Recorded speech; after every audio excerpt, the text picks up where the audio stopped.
Ellenson.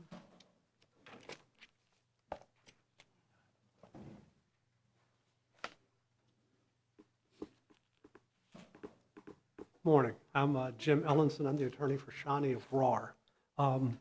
If we had been able to get to Garad in Somalia and gotten our two witnesses that we proffered, it's our position that the outcome of the trial would have been different. We had a duress defense. My client, he's a Bantu. He's not a Somali, he's a Bantu. All the other guys on the boat were actually Somalis. We went through all that. You were representing Mr. Abrar? I do, yes, sir. Okay. And Abrar was up in Bosaso, which is in the northern part of the country. He's really from the southern part of the country. He got up to the north. He then goes to Garad, and at that point, he's working in a grocery store, and then somebody comes in and says, we know you're a mechanic, and then he goes to work with a mechanic, and then the pirate, the guy who's putting it all together, Balahule is his name. Balahule comes, asks my client to go out on a boat and fix the boat. It's at that point, once he's on the None of this other bears ship. on the murder counts. Judge, the jury did not find my client as a shooter because in federal court, as y'all know, it's aiding and abetting. There's no trigger man. My client was never ruled. If you look in the findings, they went on to aiding and abetting. That was their theory the whole time. They've never shown my client as being a shooter. There was evidence both ways. I mean, there's a guy, Hindi, who was actually a shooter, and they didn't even charge him with that. So we would suggest that it applies to everything because there's no finding. When the jury made their findings, they did not say that my client wasn't the shooter. So that's why it applies to the whole case. We were convicted of murder. He was convicted of murder, but he wasn't convicted of being the trigger man. So it'd be our suggestion, I think it's our position that I think the law is that if he's duress would apply to that because he was simply aiding and abetting. These witnesses are beyond the subpoena power of the court? Well, we don't know that. Well, yes, sir. It's beyond the subpoena power of the court, but I never even got to be able to find those two witnesses. My client told me about them. I had my investigators. They got as far as Mogadishu. They couldn't get up to Garad to find them. I had detailed information about where they were at, and I couldn't get to the two witnesses. If I had been able to find the two witnesses. But they were beyond the subpoena power. They were, but Mr. Hatch in other cases has allowed, and Mr. Hatch, we talked about it, and he said, if you can find the witnesses. I'm talking about this case.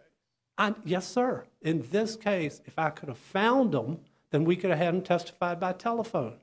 Or we could have had him, because he's done it in other cases, and we could have done it in this case. Those witnesses weren't on the ship.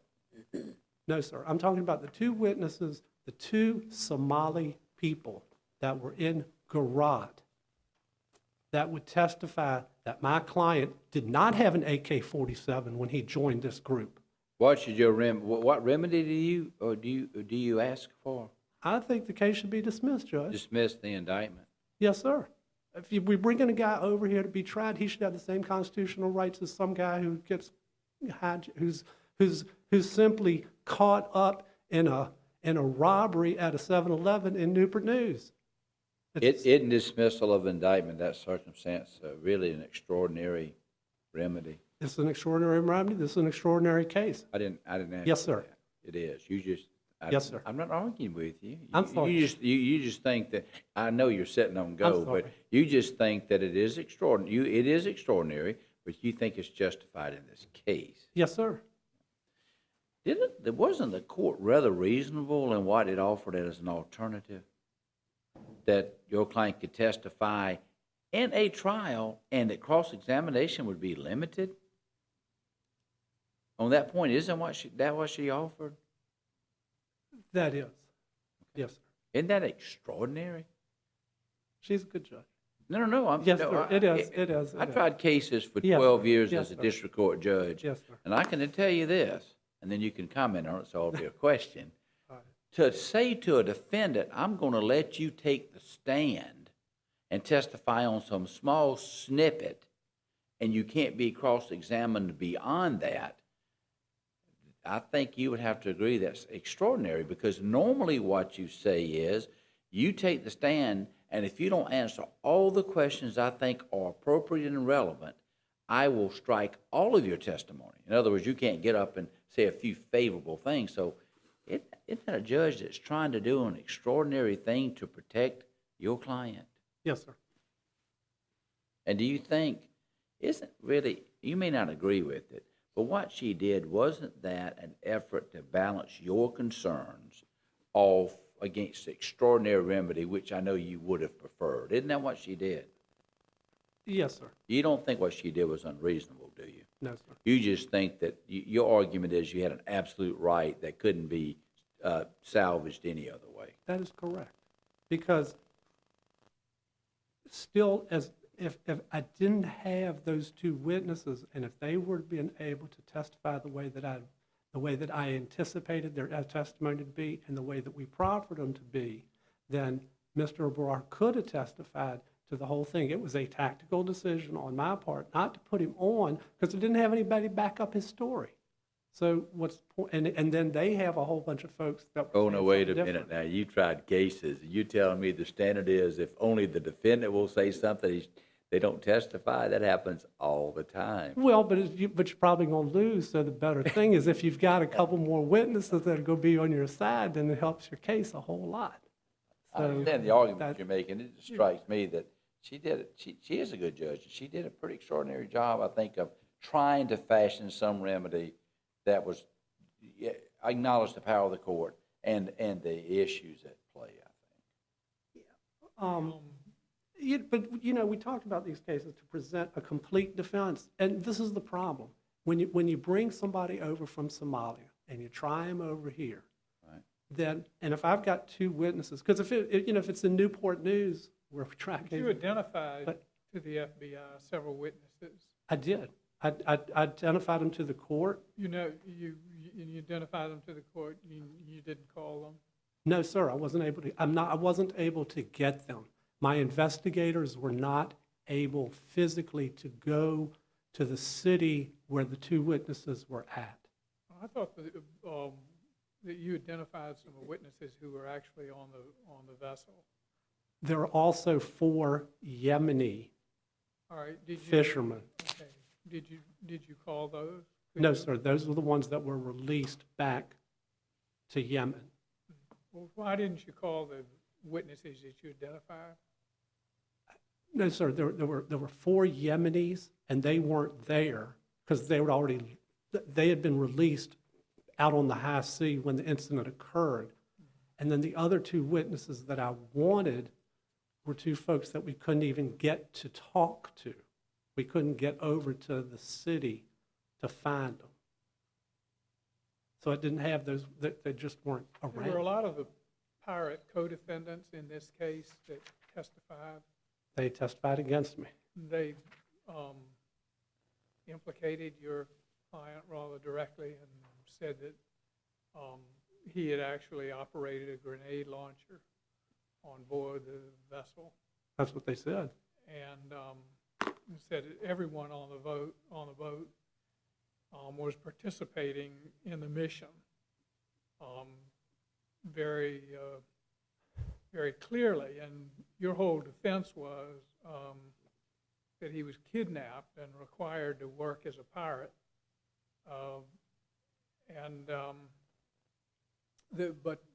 But you have an awful lot of testimony from everybody on the vessel that he entered into the spirit of the thing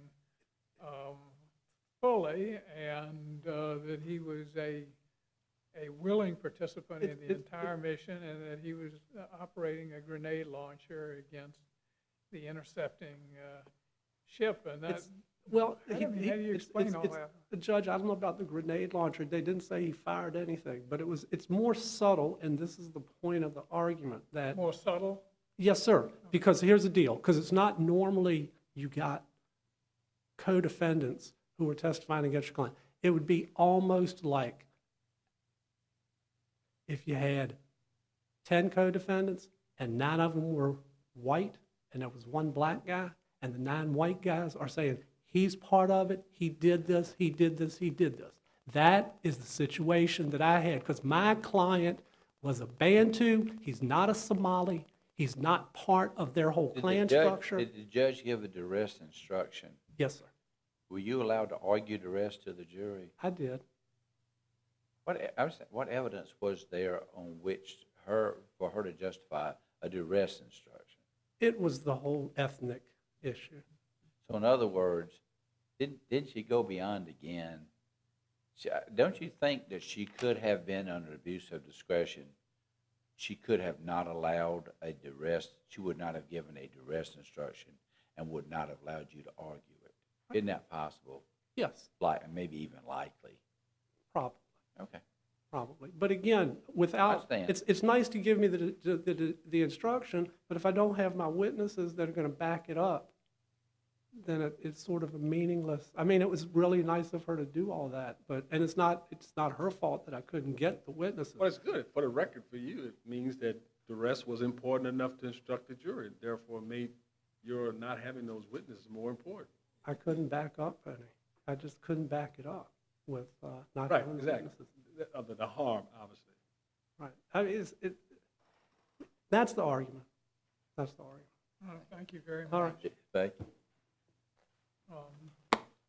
Mr. Woodward?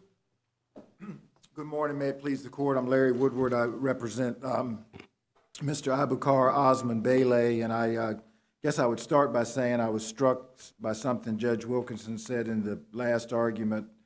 Sometimes you're darned if you do and darned if you don't. It's very seldom I would appear before the court, and even if the court were to grant every bit of relief I'm asking for, my client still ends up with 16 or 17 life sentences. So I would say that my argument is really a jurisdictional issue. The boat was taken about 900 miles, 950 miles from Somalia out into water. It's not exactly certain, but as the case proceeded, the boat was getting closer and closer to the Somali shoreline. The Navy intervened. Was it intervened 33 miles off? Well, the real issue that I'm arguing is that the murders and the firearm charges, they were somewhere between 33 and 40 miles from the nearest part of the Somali coast. That's considerably more than the 12 miles that's normally recognized as a nation's territorial waters. Absolutely, Your Honor. And those are high seas, aren't they? Well, that's my argument is that because the treaty, the UNCLOS Treaty, the United Nations Convention on the Law of the Seas, has never been ratified by the United States, then... It has been ratified by Somalia. Yes, sir, but Somalia has also opined, if that's the right word, or demanded a 200-mile sea. Now, the United States has not recognized... Which would provide an almost complete sanctuary for any kind of acts of piracy within 200 miles of the Somalia coast? Well, it would certainly not provide a sanctuary for piracy, Your Honor, because the issue, as you know, in a piracy case, the jurisdiction is the high seas. And I'm not arguing to dismiss the piracy charges. The murder and firearm charges are in the special maritime and territorial jurisdiction of the United States. So that's why, if you notice my appeal, it only relates to the murder charges and the discharge of the firearms. So that would not be correct that piracy... But felonies could not be charged within this 200-mile limit, right? Felonies, that one of the elements of the offense is the special maritime and jurisdiction of the United States. That would be correct. So now, pirates do commit felonies, and although there may be a specific provision exempting piracy, you argue that it doesn't exempt felonies. I argue that the law, the evidence in this case was they did not prove that this murder and the firearm charges occurred within the special maritime jurisdiction of the United States. So, but the court is exactly right. The whole issue relates on what you know, does the United States Attorney and the District Court in Norfolk get to decide what Somalia's territorial sea is? You do realize the implication of extending sovereign rights from a 12-mile distance from a nation's particular shores to a 200-mile zone. Well, I understand what The implications of that for piracy and for every other kind of shipping would be absolutely staggering. Well, Your Honor, again, I don't think it would have any implication to piracy, but the fact is we're not here about whether we're extending sovereign rights or making a political decision about what treaties apply and who needs to ratify a treaty. What we're here about is whether under a criminal statute, which has to be strictly construed against the United States, did they prove that they had jurisdiction over this set of offenses? So again, Make your best argument why the U.S. did not. my best argument why the U.S. did not is they did not, that the United States has never ratified the UNCLOS Treaty, and that Somalia, whatever you may think about that as a nation state, has consistently maintained. Does the U.S. have, I mean, at what point does the U.S. jurisdiction start and end? Well, at what point does the U.S. have jurisdiction in a case like this? Well, in my view, the jurisdiction over these particular charges would begin at 200 miles. Obviously, what happened 900 miles out where the boat was taken, the hostage taking, the piracy, the kidnapping, I'm not making... We have 4 Americans murdered. Yes, sir. On the and the United States doesn't have any jurisdiction, notwithstanding the fact that 4 of its citizens have been shot in cold blood. Well, Your Honor, I believe under the law that over the murder and firearm charges, that would be correct. They were pirated and taken hostage in an area. They would have jurisdiction over the piracy because, again, that's the high seas. I'm saying, I don't think you can just draw a clean line between them because, as this case amply shows, pirates don't just commit piracy. They commit a whole lot of other felonies as well, including firing at an American ship and just killing 4 American citizens. And if we can say the United States doesn't have jurisdiction 200 miles, within 200 miles of a particular coastline, when its citizens are being slaughtered, that is a staggering holding. Well, Your Honor, again, I'm not, I understand the court. I'll respond to see my time is up. But the fact of the matter is you and I and none of us drafted the statute. They could certainly have made murder on the high seas, just like they say piracy on the high seas. That's not what Congress did. They said murder in the special maritime jurisdiction of the United States, which is a much narrower jurisdiction. And while the result, I don't think that, or I would ask the court to look to see what is the jurisdiction, not what the result is. Certainly, it's a brutal case. The court knows it started out as a death penalty case, and my client, Mr. Ellenson's, and one other gentleman were facing the death penalty, and that wasn't the result. But the issue is, what is the jurisdiction? Congress could tomorrow change the jurisdiction of murder, and they could say it's the high seas. Jurisdiction is not determined by the result. Exactly. The jurisdiction is is not determined by the result. Exactly, whether it's any kind of crime. Thank you. And the jurisdiction has been, the federal courts have said high seas has been described in federal law as the area of the sea beyond a nation's sovereign territorial waters. Yes, sir. That's the issue. That's the issue, as to whether high seas, whether something can be interpreted as the high seas if it lies between and beyond a nation's territorial waters. Well, no, sir. I would say it's clearly something beyond a nation's territorial waters is clearly the high seas. The real issue in this case is who gets to define Somalia's territorial waters. Do we get to do it under a treaty when it's a brutal case and we want a certain result, or does the sovereign nation get to define their territorial waters?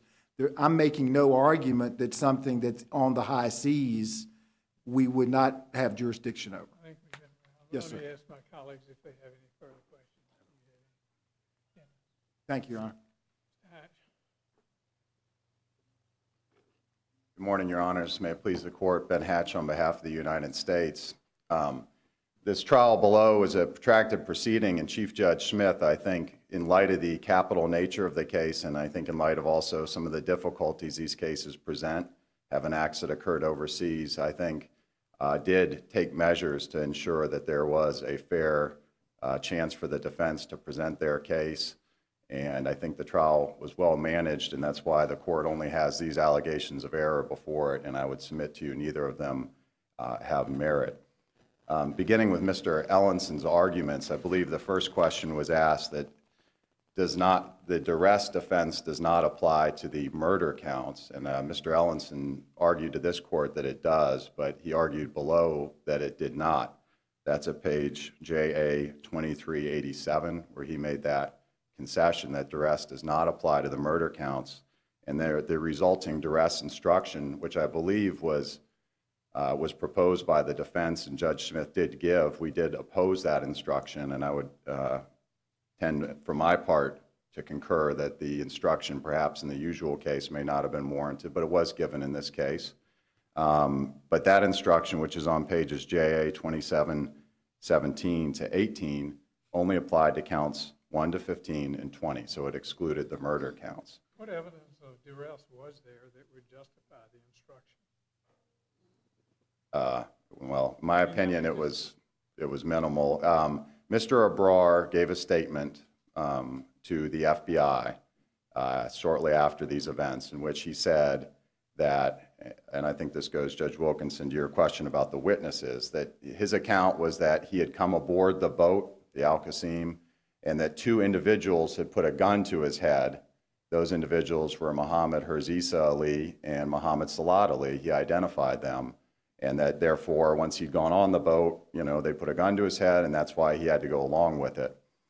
That was his statement, I'll say, and we didn't put him in the joint appendix, but these men took pictures of themselves after they'd taken the quest, and there are pictures of Mr. Abrar, like there are pictures of the other men holding weapons.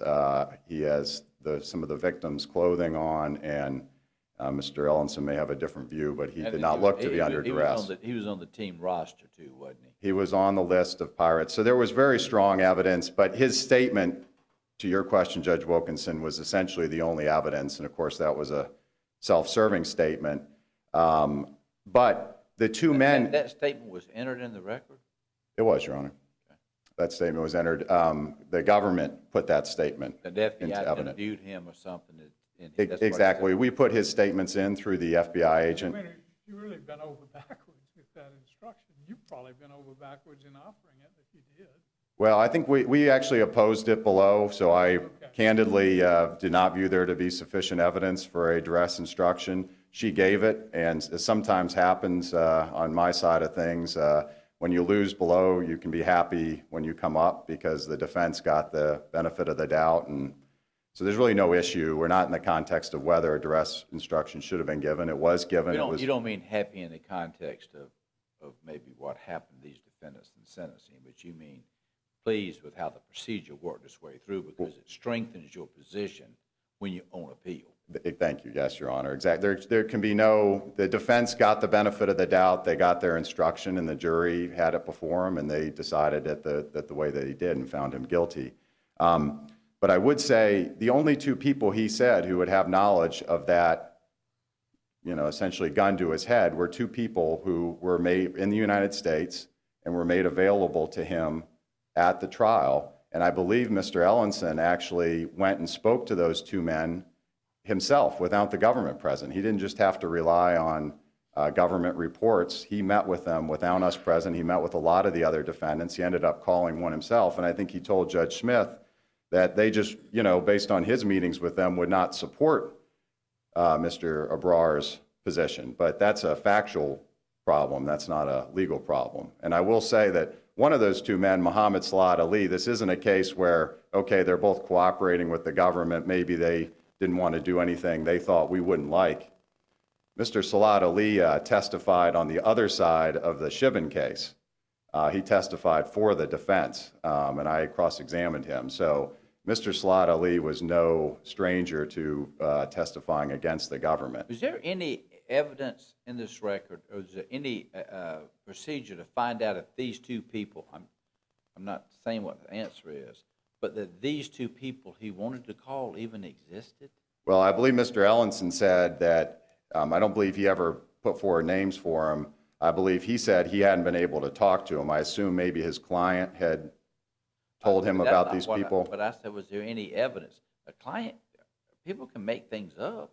Yeah, Was there any evidence in this case, not this determinative, that these people, I'm just thinking through this, actually existed? no. Because I'm just thinking this, anytime a person gets charged, they could claim that their key witness who knows the opposite is in the middle of ISIS territory, and he can't be found. That cannot be the basis on which an indictment is dismissed. That would certainly be our position, that it's very easy in these extraterritorial cases, if that were the precedent. Just let me say, and I'm not saying, I don't know the specific facts here as what was done. I can't remember what was done, but I think what you're leading to is, I think you're going to say, if I'm correct, you just can't set that as a standard.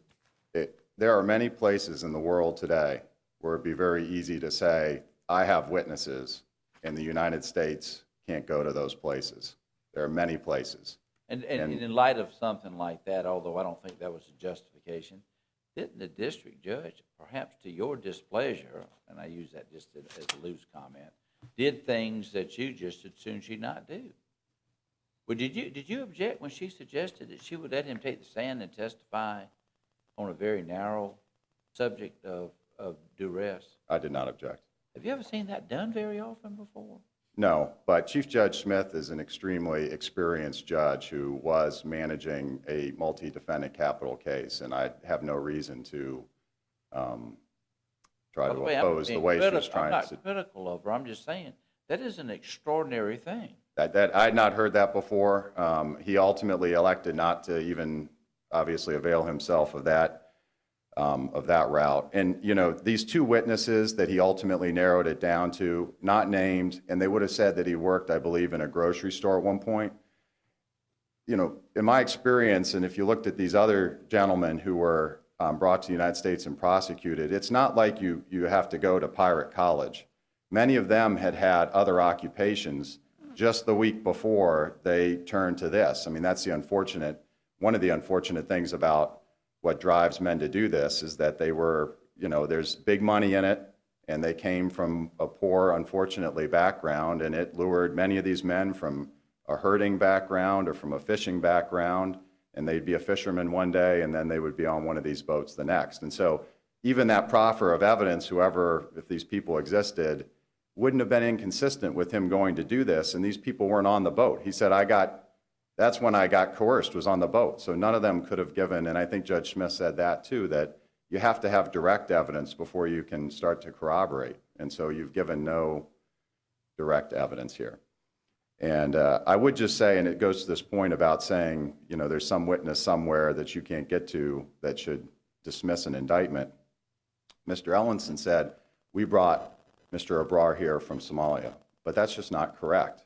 We brought Mr. Abrar here from the high seas where he went out and committed these crimes. We didn't go into Somalia and get him. He went out and got us. And so to say that a person who's gone out and done these things can say, well, there was something back home that I had to have, and this case couldn't go forward, I just think I could not find any case law supporting it, and we've summarized that in our brief. Turning, unless there's any further questions on Mr. Ellenson's arguments, turning to Mr. Woodward's arguments, one thing I do want to clarify, the special maritime and territorial jurisdiction, 18 U.S.C. Section 7, that applies to some of these counts, includes the high seas. And so that is not more limited than the high seas jurisdiction that applies to piracy or that would apply to some of the other counts. And so I would respectfully disagree with him. If it was on the high seas for piracy purposes, it was on the high seas for the purposes of any of these other counts that use the special maritime and territorial jurisdiction of the United States. So I don't believe those present different questions. Case law is pretty uniform on that, is it not? It is, Your Honor. I mean, there's no case, frankly, nobody says Somalia has 200 nautical miles of territorial sea. Nobody does. Not, Somalia says so. Your Honor, I would disagree with that. In the 70s, Your Honor, I believe, they did assert the 200-mile sea. Then in 89, they adopted the United Nations Convention on the Law of the Sea, which says signatory states cannot go beyond 12-mile territorial seas. That was, in this convention, 166, I believe, countries have signed it. At the time they adopted that, they also issued domestically a statement that said the United Nations Convention on the Law of Sea is the law of the land as it pertains to Somalia. So, The form of that statement, a press conference? Your Honor, I have it right here. I don't believe it was a press conference. Did their sovereign legislative body ratify? Supreme Court said, you know, you can enter treaties, but unless Congress ratifies them, it doesn't make any difference. And this was cited in our brief, Your Honor. It's available through Department of State websites. And I would be speaking beyond my experience to try to describe exactly the contours of the Somali government at that time. So I wouldn't try to say. Could you do it now? Could you even do it now? I wouldn't try to, and it's changed, unfortunately, as the court I'm sure is aware of the history there. But from the Department of State's website, again, they issued, and I believe Who are they? this is the president of Somalia at the time, Your Honor. It's a press statement. I didn't understand it to be a press statement. Is it from their legislative body? Well, it's from the president. Similar, I would say, again, I'm not going to Maybe pretend to it's be. an executive order. But President Reagan, of course, through the White House, set some of the policy on what the United States uses, which is a maximum of 12. And so, I mean, UNCLOS aside, we can discuss what adoption means, but UNCLOS aside, if there ever was a rule of customary international law by which the vast majority of nations abide, UNCLOS fortifies that understanding, but even those nations which have not ratified or adopted UNCLOS still understand the 12-mile limit and the havoc it would wreak upon not only unlawful felonies beyond that limit, but also on commercial shipping and interception of commercial shipping would be unbelievable. I think we'd probably be the only court in the world that extended a nation's sovereign prerogatives to a 200-mile limit. I mean, I don't know, we would be the object of some derisive attention were we to make any sort of statement like that. I could find no other authority that has done so. That's correct, Your Honor. And We wouldn't be declaring what their territorial waters are. We would be, the world construes by wit. We construe by the law, as it said, Bolt said in Man for All Seasons, not by wit. In policy and politics, the question is jurisdiction. Now, as a jurisdiction statute seems to set out that the country sets forth what its sovereignty is, limits are. Correct? That's what it says with the letter of it. What? well, The I would. statute that gives you jurisdiction, you know it. What does it say? Doesn't it say what? It's the high seas is essentially. No, what does it say in terms of what is the territorial reach in terms of for felony? We're not talking about. You got plenty of murder claims here of piracy. So we're not talking about 4 Americans dying and there's without reach. We're talking about the counts that are not connected to the piracy, the murder. Correct?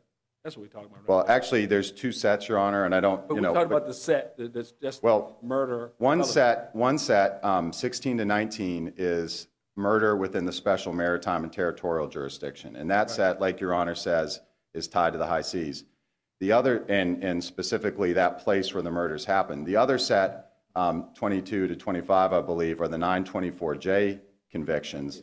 And that's an ancillary offense, murder with a firearm, that actually incorporates several underlying crimes of violence, one of which was the piracy. That's why I mention it, because if the position's going to be that, well, we had jurisdiction over the piracy at least, then I would think the 924J counts are in no trouble, because this court's already said when you have jurisdiction under the underlying offense, you have jurisdiction over the ancillary offense. But at least 16 to 19 relies only on the special maritime and territorial jurisdiction, and there that's defined in 18 U.S.C. Section 7 to include the high seas.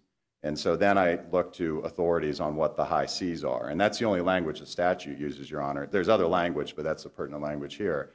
And this court in the Titanic case, in a very lengthy discussion of those areas, talked about the high seas are those areas outside the sovereign territorial waters. And so that's where I think this court has to decide, are Somali's sovereign, and the sovereign territorial waters are only the territorial waters, not the exclusive economic zone.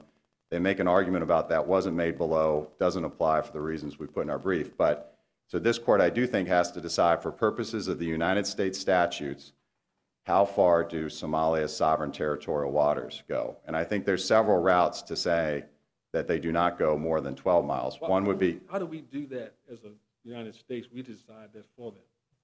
No, we're deciding that for our purposes of our statutes and our constitutional authority. So exactly. Somalia could tomorrow, I suppose, assert a different amount if it wanted to. That's its business as a country. But this court... So how do you read the word sovereign out of that, that determination of high seas? The language says the sovereign territories, right? Well, doesn't it? The high seas, so the statute just says the high seas. I know, but in this court, in the Titanic, it's well understood, I think, if you look at the history of the international law, that there's your inward waters, so the Chesapeake Bay, inside your borders. Right. Those obviously you have total sovereignty over. Then there's your territorial waters, which historically varied until the UNCLOS convention, but now they go out to up to 12 miles. And over those you have complete sovereignty. So any type of criminal offense, anything, that's all a nation's domestic sovereignty. Anything beyond the territorial waters, that 12-mile mark, is high seas, is international waters, also referred to. And that's what the Titanic case said. That's what the UNCLOS... Why didn't the statute say 12 miles rather than saying, in that sense? Well, the statute, I think, was written well before the United Nations Convention on the Law of the Sea. So it's modified then by... Well, Ecuador, for example, they still say they have 200 miles, don't they? I don't know Ecuador offhand. I'll take your honors. I'm sure your honors right about it. There are still, Judge Smith, there are still a few states that assert something beyond the 12-mile mark, but the law in this court in the Deary case, affirming Judge Davis's opinion below, for customary international law, it doesn't have to be literally every country. Why wouldn't a pirate kingdom assert every drop of water in the earth? Why would it stop it? I mean, if it wanted to, right. Why wouldn't it stop? Why would it stop at 200? And that's why we have our statutes. Your argument is, so what I take it to be, I'm just asking this question, I'm not arguing, but there has to be something in the U.S. law which indicates where the U.S.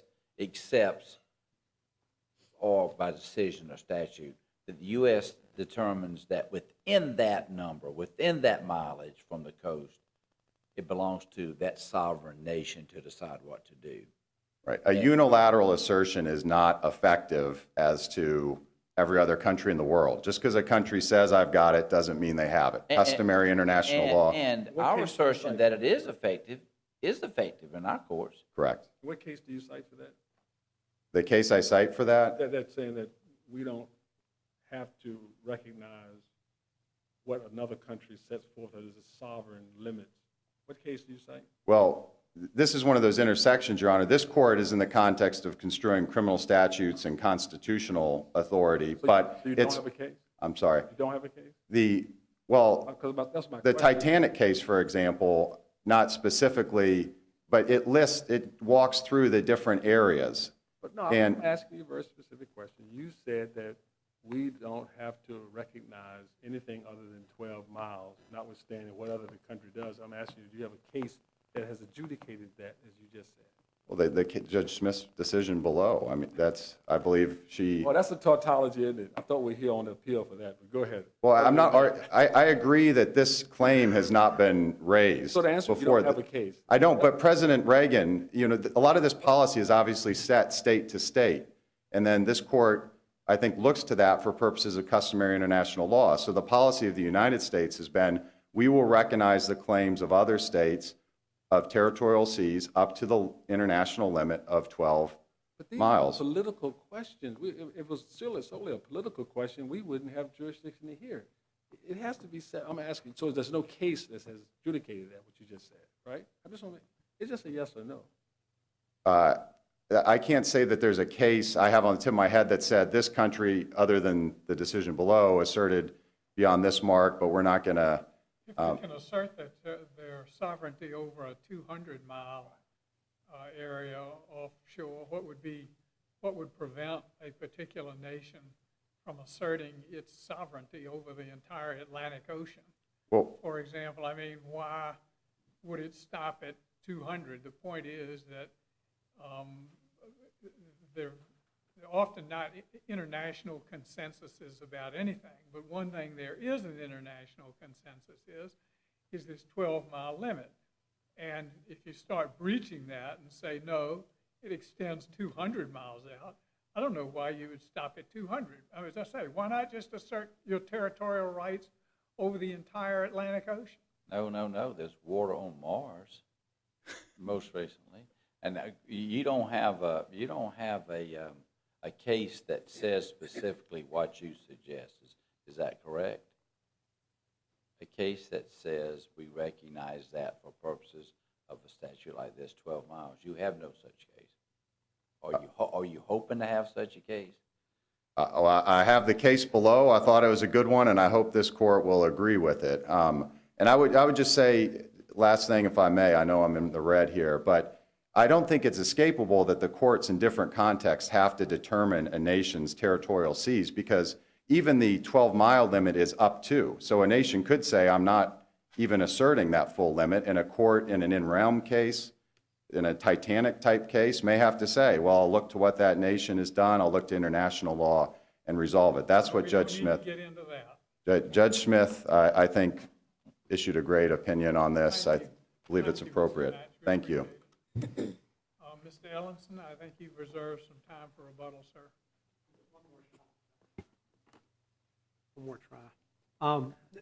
I think Your Honor, Judge had talked about if you got a witness in ISIS-held territory, Right. well, then maybe we shouldn't be bringing them over here to try them in federal court. Maybe we should just be trying them down in Gitmo or try them in whatever other way they want to try them. But if you're going to try them over here, if we're going to bring them to federal court in Newport News and Norfolk and try them, Oh, so you're suggesting that if there are terrorists doing something to Americans outside the territory of the U.S., they should not be brought and tried in federal court? if you're going to bring them over No, here, is that what you're suggesting? no, that's not what I'm saying. Oh, I'm you're saying- suggesting then they come and be tried here, but then there's such limitations that they won't be tried on the battlefield. They'll be tried here, and they're tried here, you have to dismiss the indictment because they can't get the witnesses. If there's a credible case that you can make, that you have witnesses that would be really helpful to your case, that have a lot of input, then yes, you can't try them here. Then in those situations, the case would have to be remanded and sent someplace else to a different But we don't even, jurisdiction. Mr. Hatcher is suggesting we don't even know if these witnesses exist. I wasn't even, well, I understand, respectfully. no, My client told me about them. We and understand, we tried to point out the potential, this is a very significant thing too, because we've tried to point out the potential for abuse, that anybody could point to fictitious characters who couldn't be found, or couldn't, even if they weren't fictitious, could not be subpoenaed back in another country. And if they couldn't be brought before the court, we would do what everyone agrees is a drastic and extraordinary thing, which is to dismiss the indictment. I mean, Yes, sir, what, Both prongs of this case have truly staggering implications. what I'm saying, Judge, is that I've been trying cases 34 years. Clients do come to you and tell you stuff that maybe isn't exactly right. And I'm able to get an investigator, and he's able to go out and tell me, is my client blowing smoke, or is he telling me what's for sure? And I got a couple of witnesses. So the difference in this case is that I wasn't able to send my investigator to find out the veracity of what my client was telling me. And I'm sorry, and that's just the frustration as a trial attorney of not being able to. Back to the bottom line question of it. I mean, I think for reasons we've been over, that there's a right to try these individuals. There's also a concomitant right to give them a fair trial. Yes, sir. And Judge Shedd pointed out several ways in which the district judge said, yeah, we have every right to try these people. We have no right not to give them a fair trial. But at least in 2 instances, the duress instruction was given, and also the scope of cross-examination was limited, and that too is extraordinary. I mean, we're not dealing with some foreshortened or summary proceeding here. You're dealing with a judge that took these proceedings very conscientiously. And to me, I don't think there's any question we have the right to try these individuals. For me, the question comes down to, did they receive a fair one? And I just ask you to respond to the fact that not only did they receive a fair one, but they had a judge that bent over backwards to respect their rights at every turn. Yeah, she did a great job. She was very lenient, and she did everything that she possibly could. But the 2 witnesses that I wasn't even able to find out, do they exist? But the proffer was, they would have contradicted the prosecution's witnesses, specifically to the point that my client got on the first pirate boat with an AK-47. They would have testified that, no, that's not how he got on the boat. He got on the boat because of balahule. And again, if they existed, that's correct. If I'd been able to have my investigator go talk to them the way I get my investigators to talk to them in Newport News, then maybe I wouldn't have been able to say this. But I don't know. I don't know. And if we're going to bring them over here, then I need to be able to treat them just the same way as I treat all my other clients. No different. And that's just that's my frustration in this case. I'm sorry. I'm not trying to be disrespectful or anything. I just as a trial attorney, I want to give them the same thing I had in the rest of them. But anyway, thank you very much. Mr. Ellenson, Yes, both you and Mr. Woodward are court appointed, and I do want to thank you both. It was a very challenging case for the fine job that you did, and the court's very appreciative of your services. We will adjourn court now, and we will come down and greet everyone. This honorable court stands adjourned. Sine die. God save the United States and this honorable court.